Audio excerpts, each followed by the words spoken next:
Tapi hari ini karena dia mati, semua nggak mau buka suara. Tapi saya seorang perempuan akan perjuangkan anak saya sampai manapun. Nur Hayati masih tidak menyangka suaminya bernama Gunawan masuk bui setelah tidak sengaja membunuh maling. Gunawan bersama dengan adik iparnya Aldi Pradana dan juga seorang temannya Birla kini telah mendekam di sel tahanan Polsek Medan Baru. Saat ditemukan di tempat tinggalnya, Nur Hayati menceritakan kronologis kejadian yang terjadi pada Sabtu 21 Oktober 2023 dini hari itu. Malam itu, suami dan adiknya seperti biasa menjaga peternakan kambing milik almarhum Syamsul Arifin yang merupakan mantan gubernur Sumatera Utara. Peternakan kambing tersebut terletak di berbeda kawasan Kelurahan Sarirejo, Kecamatan Medan Polonia. Di tengah malam yang gelap dan hening, suaminya ini mendengarkan adanya keributan dari arah kandang kambing. Lantas ia pun mengajak adik iparnya ini untuk mengecek apa yang sedang terjadi. Dengan membawa sebilah parang berniat untuk berjaga-jaga, suaminya melihat ada seorang pria sedang membongkar seng dan menggergaji kayu broti.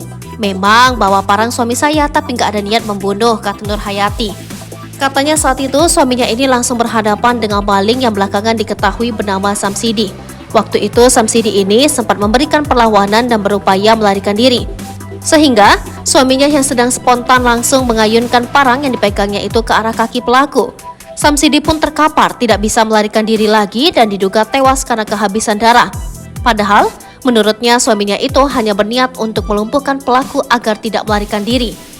Gak niat membunuh, cuma ingin melemahkan lawan. Kalau memang niatnya membunuh, kenapa gak langsung ditusuk saja perutnya, sebutnya. Gak mungkin kalau gak masuk kemari dia dihajar.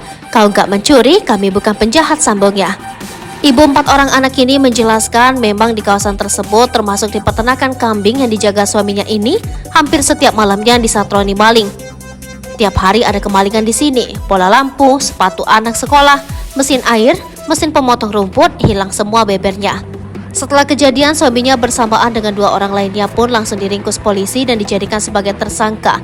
Ia pun berharap mendapatkan keadilan dan meyakini bahwa suaminya tidak ada niat untuk membunuh Samsidi. Permintaan saya, suami saya sama kawan-kawannya itu dikeluarkan. Dia tulang punggung, anak kami 4 orang pungkasnya.